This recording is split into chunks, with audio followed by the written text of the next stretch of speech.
Good day. I'm serious. Let's get to business. First of all, finished objects. These are the Palestina Mittens. Behold, look at how lovely they are. And at the back, yes. Delightful.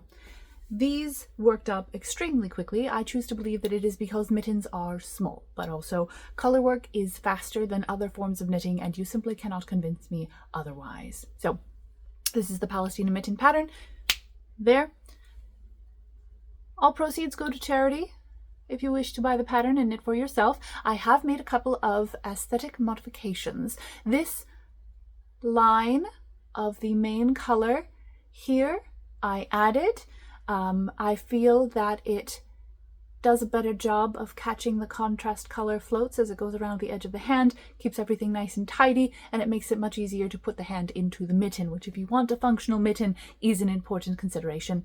I also made the thumb pointy. It decreases down to 1 stitch on the front and the back instead of 3 stitches on the front and the back as the pattern indicates. It was a lovely pattern.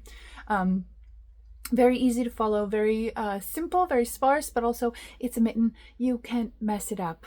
So if you are looking for something fun to try color work on, please feel free to give this one a shot. Your money goes to a good place. Oh, the other thing that I added, because this is a 2-color version, this was written as a 4-color pattern with white, green, black, and red.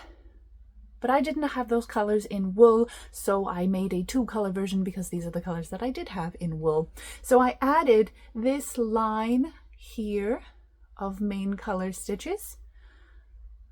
All right, I added those to help the Star of Bethlehem pattern differentiate a little bit better from the corn and the cypress patterns.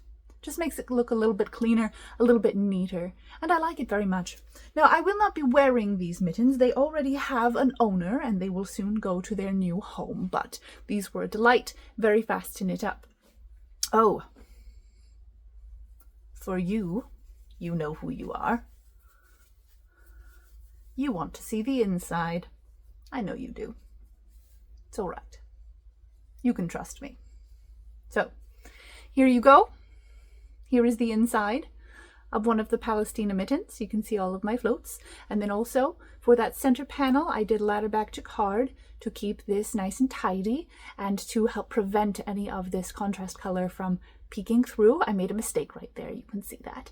I accidentally wrapped the yarn, but it was just the one, and the other mitten doesn't have such a mistake, so it does not show through. So it carries those floats without creating these long ladders that might potentially catch your fingers as they go in. So it keeps everything nice and tidy. And for the palm side, there you go. Look at that. Beautiful. I did a very good job. And then our finished object from my previously finished basket of stuff is the fidget socks, of which one is on display here.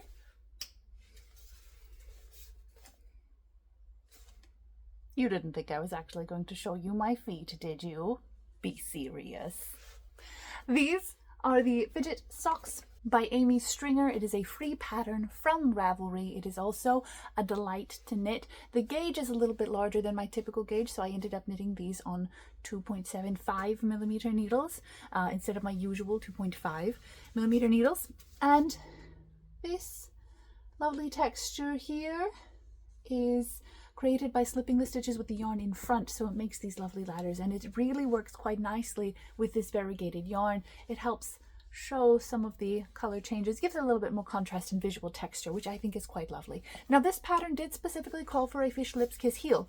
I do not have the pattern for a fish lips kiss heel, and I am not paying $7 for a heel pattern. I understand that it is life-changing. I believe you when you say that. However, I am simply not interested in buying a pattern that is just for a heel, no matter how life-changing it is. None of the heels that I know are particularly onerous. They all provide heels that I like very much, which is why I bothered to put them into my brain. So I simply used a German short row heel, which I think works quite nicely. It preserves the variegation. It doesn't result in too awful much pooling. And look at that. Look at how lovely that is. This will be going to a friend of mine who, along with the other sock, there are two. Socks are not finished until you finish 2, unless they are going to someone who does not have 2 feet. Those are the rules. That's how it is. But these will be going to a friend of mine who did spy the yarn in a free bin and pointed it out to me. And so I decided to make something for her out of it so as to incentivize her to continue to tell me about nice yarn. This is the Kramer. Yes. Kramer Sterling Silk and Silver in Estate Green. Delightful. Not really my particular colors, but it was delightful to knit with, and it does have, I don't know if you can tell on the camera, but it is a little bit sparkly. It is 2% sterling silver, which is why it says that in the name, Sterling Silk and Silver. So, because my friend has quite a keen eye for nice yarn, I wish to reward this, and she will get these socks as soon as I see her again. All right, now let us talk works in progress. First of all, I know you are all excited to hear about progress on the Ireland's Eye sweater.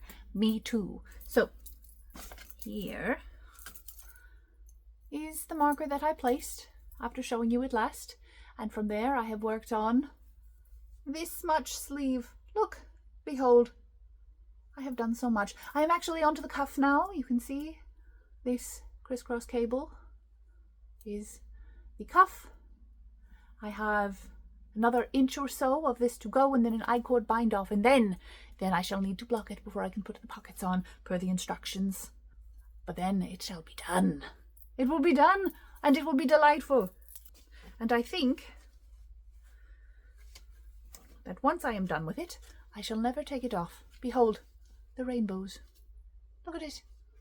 Look at how nice this is. Beautiful. This contrast yarn is yarn that I got from Apple Tree Knits while they still existed. I actually ran out slightly before the end of this pattern here, and so I had to find a somewhat matching purple in order to add that onto the end so that I could finish. But I wanted that one long variegation once I purchased the pattern and saw that it is knit in a circle from the back all the way out from there. So I really wanted that one long variegation, and Apple Tree Knits provided that. Now sadly they no longer produce those one long variegation yarns, and I am not currently aware of another company that does, which is a shame because it is my absolute favorite form of variegation. So that is where we are on that one. Next up, the Princess Panel sweater. Now, I did somewhat trade progress on this one for progress on the Ireland's Eye. I hope that that is all right. But I have done another couple of rows. Nothing substantial, unfortunately. Not a whole lot to talk about here. I am still doing one increase every 3 rows on the Princess Panel side, and then the usual raglan increases every other row. We shall see. The good doctor, Potato Smithsonian, was experimenting with this yarn though, so it has turned somewhat more into Forbidden Ramen. This is slowing the process quite a bit because I do have to do some detangling. I will also have to be better about limiting the good doctor's potential test subjects. Oh, something else. I neglected to bring this up last time, but I did not want to have to re-knit sleeves because, like many people, I do not like knitting sleeves. I find them quite onerous. So instead of frogging the sleeves, I cut them off. I have them on waste yarn, and I have them. And so when the time comes, when I have finished with the body and tried it on and I like the way that it fits, I will simply graft these back on and we shall be done, and I will not have to re-knit sleeves. So I consider myself quite clever for thinking of this. We shall see if I feel that I'm still quite clever when it comes time to reattach them to the sweater. That might change my assessment of myself, as often happens. Other significant works in progress include the green baby blanket, which is getting frogged. So I will not be showing it to you. It is getting frogged after a lot of thought and noticing that every time I picked it up, I just didn't want to work on it, and that is antithetical to my stance on knitting, which is that it is an act of love. Unless you are in the very rare situation that your family's warmth, comfort, and safety does depend on what comes off of your needles, then knitting is a luxury. It is optional, and if knitting does not make me, the producer, happy, I don't want to do it, and I definitely don't want to put another 80 to 100 hours of my life into something that makes me sad. So it's getting frogged. So I will be very sad for a very short amount of time, and then I will have to repurpose the yarn. Now, I do have quite a bit of that yarn because the blanket was intended to be quite large, so I'm not sure what I will do with it. I do have some skeins in a cream color that is of the same maker. It is a Cascade Heritage fingering.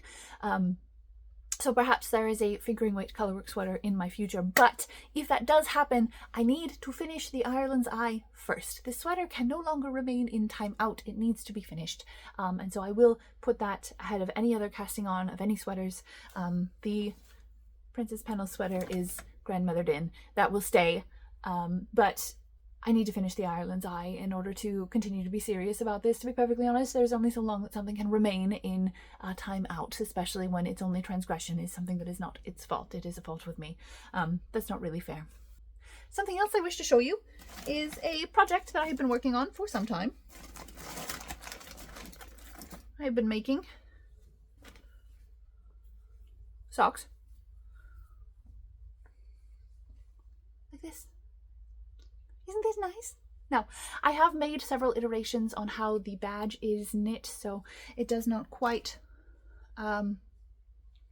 look this blocky. This is the simple colorwork version with a metallic that is duplicate stitched on. I'm testing some iterations on that, and I am writing a pattern for it. I think that this is something that might do fairly well as a kit because it takes less than half a skein of the black and the department color, and then it only takes 1 yard of the white and the gold and 1 yard of the metallic each. So it doesn't really seem like something that you would want to necessarily purchase an entire skein for. If you have scrap for it, then obviously, yeah, that would work quite nicely. But if it's something that you just wanted to make, then I think that a kit might do well for that. So I'm writing the pattern for this colorwork now. If that's something that you're interested in helping me test knit, I would greatly appreciate it. Let me know in the comments. This is the in progress next sock for that. I am going to be testing on this one. I am going to be both writing down the pattern as I go for how I do the increases and the decreases to make the badge shaping much nicer. But then I will also be testing how it looks with the metallic done as a carry along instead of as a duplicate stitch. So it might not show up as well. I might not like it as much, but it will change the recommendations and what that looks like in the pattern. But when I was knitting yesterday, I had not brought the white or the gold with me, and so I had to stop right there, which was a pity, but this is what happens when you do not prepare. Now, acquisitions. I actually do have quite a bit for you. I teased something last time that I would want to talk about, but I did not talk about it then, so I will be talking about it now. In January, my knitting group is doing a knit-along for the Celesterium shawl. Look at it. Gorgeous. Absolutely stunning. So I mentioned offhand that I had never knit anything with beads, and another member of my knitting group said, well, I've been keeping an eye on this pattern since I was in college and I would like very much to do it. And I said, that is gorgeous because it makes a star map of the northern hemisphere. It is beautiful. So we as a group are going to do this together, which means that there were purchases that need to be made. Now I knew that I wanted something that was a little bit Aurora-y.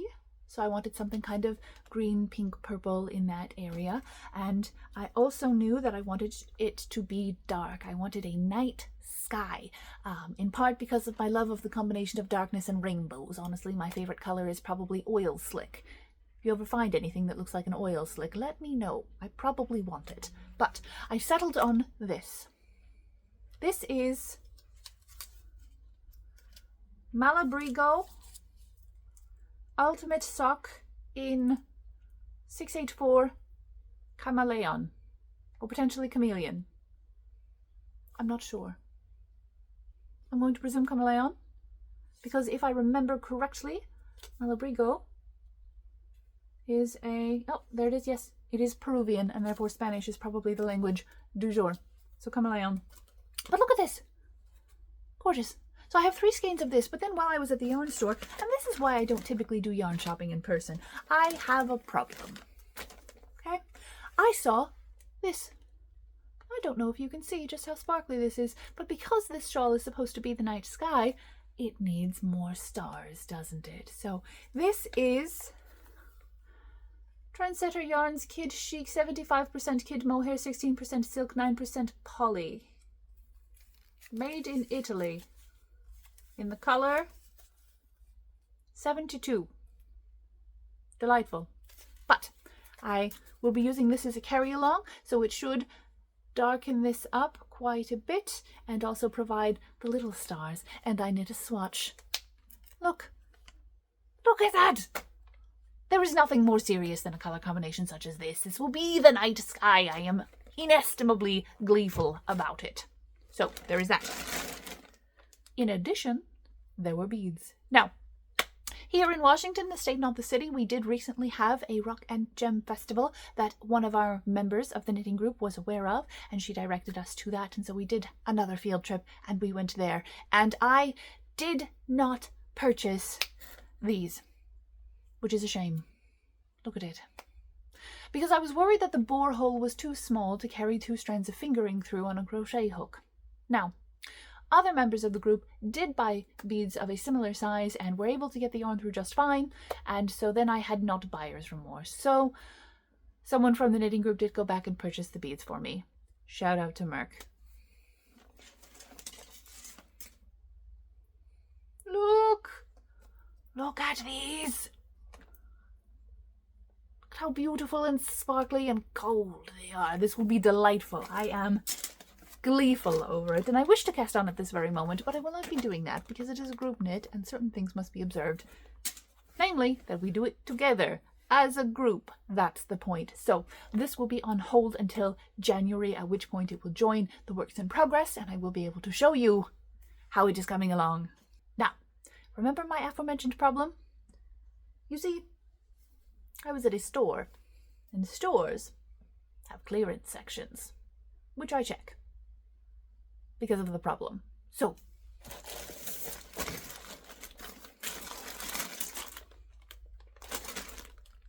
I could not leave this behind. Look at it. This is a sweater quantity. This is 10 skeins of worsted weight Juniper Moon Farm Santa Cruz Organic Merino in the color Smoked. This is glorious. I could not leave this behind, so I purchased it. And that means that I shall have to make something out of it. Which does present a problem, because that something will probably need to be a sweater, and all sweaters are on hold until after I finish Island's Eye, but that does not stop me from doing some research. So I have some options that I would like to show you.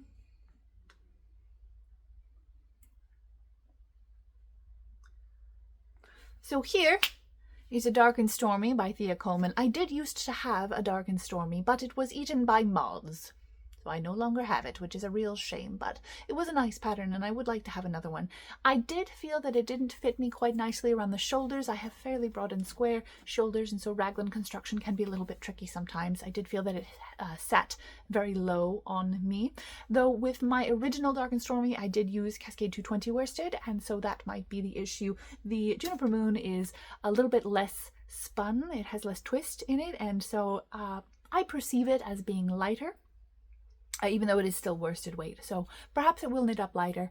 But things I like about it, I like the cables. I like doing cables. I like having things that are cabled. I really like the weight of it. And I already own the pattern, and that will make it somewhat more convenient. So that is an option, is making another Dark and Stormy.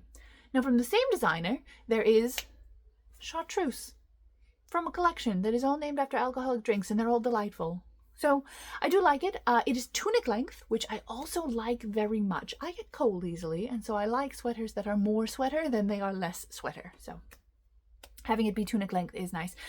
It does also have cables, and it has pockets, which the Dark and Stormy does not. So I do like that quite a bit.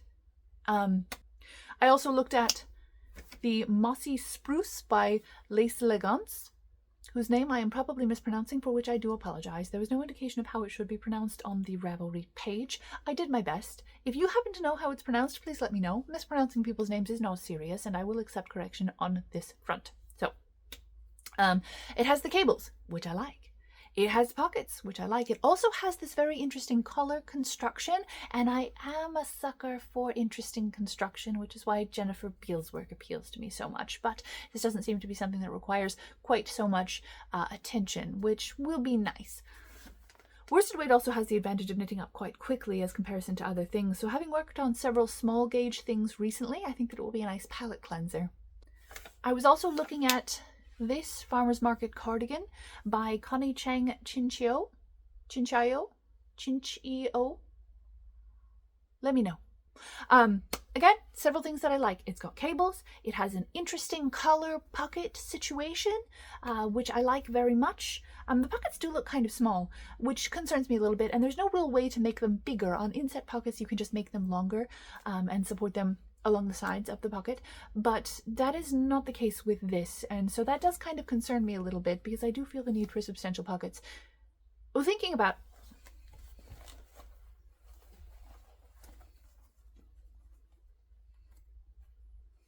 okay, maybe I don't need very large pockets, because I just checked my pockets. I'm not wearing a jacket right now, but I did check my pants pockets, and I found an apple sticker. So maybe I don't need that much pocket storage space if this is my current pocket situation and it's just a perception thing. So maybe something I should be a little bit more honest about. I'll let you know. But it is enough pocket space for chapstick and darning needles and things like that, so that is excellent. The length of it is a little strange. It is somewhere between a hip length and a tunic length, which I suppose I can just make it longer. I'm not sure though, given the kind of pocket construction. I would have to buy the pattern and read it and take a look and see how I wanted to do that. But if I'm doing that, then I may as well just bake it. So, not sure about that one. I was also looking at the Vibjorg. Again, pronunciation, apologies, let me know. By Elsebeth Levold. Now this is from a book that I do not own and would therefore have to buy, but being a book, it does make it substantially more expensive than other patterns. So it is from Viking Patterns for Knitters, and I did look it up on Half Price Books, and it is $11 at present. So not an insubstantial amount of money for a book. I would probably get a lot of use out of it, though, which is delightful because I do like cables so much.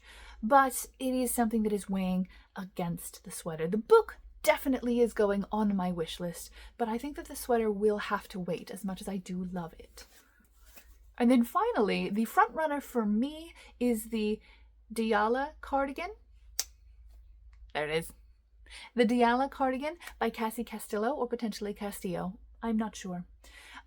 It's tunic length, which I like. It has cables, which I like. It has interesting construction, which I like. It doesn't have pockets, but I can add pockets. I feel like just under that kind of waist belt situation might be a good spot to conceal some pockets and have them be inset pockets. So that is something that I could do. Also, the cables do not cross over under. They cross over and under in many places. And this is a personal preference, but I do feel that cables should go over under. But that is something that I can fix. Like, I have taken a look at it, and that is something that will still work if I do cross them over under. So that is something that I can do. Which occurs to me that I may love this sweater because I believe I can fix it. Which is not necessarily healthy. But look at how gorgeous it is. It's so lovely.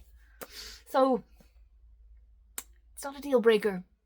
I might fix it. So, but in any case, those are the options. But I will not be starting any of them until Ireland's Eye is done. Oh, final acquisition. Because while I was at the yarn store, I took this picture. And I sent it to my partner because that purple is his very favorite color in the whole entire world. And so when I got home, he gently took me by the hands and said, "Serious? I need a hat." So I bought it. This is skeined up. It is Shibui Knits Tweed Silk Cloud in the color Tyrian. I also purchased the colors Pollen and White. Delightful. And these will be going into a Quarantarium hat. I'm reasonably certain I got that one right. Because that is the pattern that he picked out, and who am I to deny him his simple pleasures in life? It currently looks like this. Now that hat does come in one size, and it is for a medium small, and he does not have a medium small head, so I did have to do a little bit of math. I will be doing 8 repeats of the 24 stitch pattern. I'm going to be doing the brim in the purple, and the colorwork pattern itself will be in the white and the pollen, which will be quite nice. Now, given the yarn estimates in the pattern and the size of his head, it is potentially possible, that I will get 2 hats out of this. So you may see 2 Quarantarium hats, and if that's the case, I will rotate the color. So we'll probably still maintain the purple brim, but then switch which is the main color and which is the contrast color for the upper part. So that will be delightful. And then we will get a hat, and I will have him model it for us, and it will be fantastic, because I know that he will take it quite seriously. Remember the zigzag yarn? This with the coffee stain? King Cole zigzag 4-ply suitable for socks in the color 3252. It's becoming a sock. I'm sorry, I'm weak. I needed something plain to knit on during meetings. This is it. It is just going to be a plain vanilla sock. I knit the cuff this long because I liked the symmetry of having the, this is not quite teal, cyan, in equal proportions on either side of the stripy bits, and that right there is one full color repeat, so it will just be aggressively stripy, which I like. But this will be something that is in progress for some time, because I only knit on it during meetings, so it is not something that is kind of a high priority. It's just going to sit next to my computer, and I knit on it a little bit as I have time. So now, bags. By unanimous vote, miscellaneous nonsense is what we will be debagging from my freezer stash today.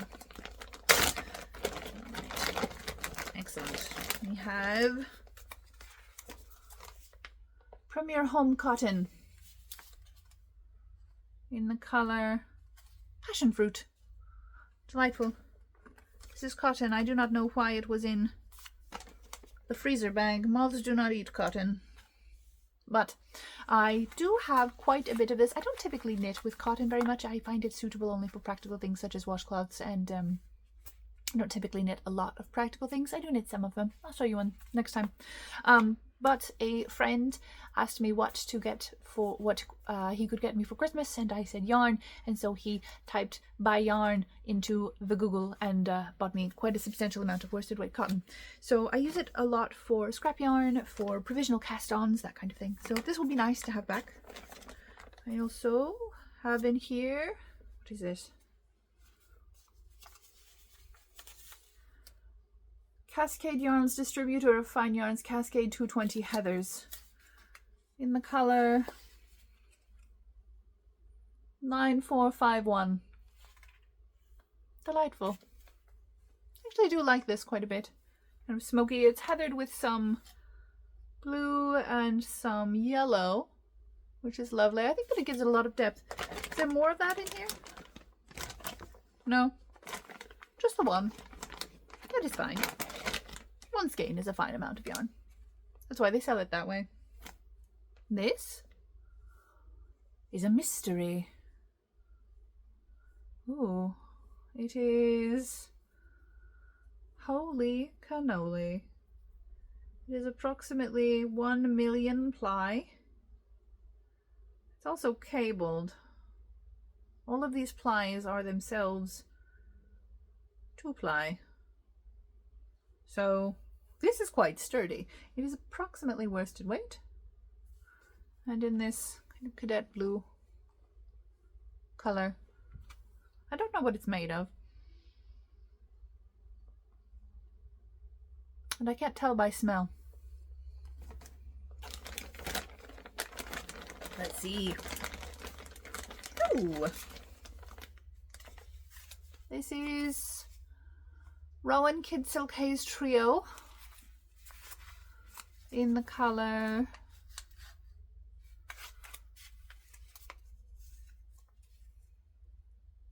(00794). Delightful. Now, I did have several skeins of this. I'm not sure if there are any still kicking around. I did make a bootleg worm hat out of it at one point that I will take a picture of, and I'll put it there. So this is something that I like quite a bit. I don't know what I'll do with just one skein. If I remember correctly, it took me more than one to make the hat because it's only about 140 yards. Oh, the rest of this is from the Silk Cloud collection. So we have another skein of Abyss. We have 2 of some kind of brown. This kind of chocolate brown color. We have 1 of this green, this kind of olive green. 1 in Fjord, delightful, and 1 in Bordeaux. Fantastic. Good to have.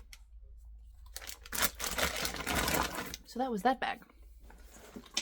In addition to that bag, I have another bag for you. This is a project bag from a project that I finished. And if you are anything like me, then your project bags also accumulate stuff as you work on them. So let's see what's in it. This is the project bag from the Palestina Mittens, so it does obviously have the 3rd mitten in it, the one that I knit according to the pattern. So I don't know what I'm going to do with this. I'll reclaim this yarn for something at some point, after I've forgotten about it. We have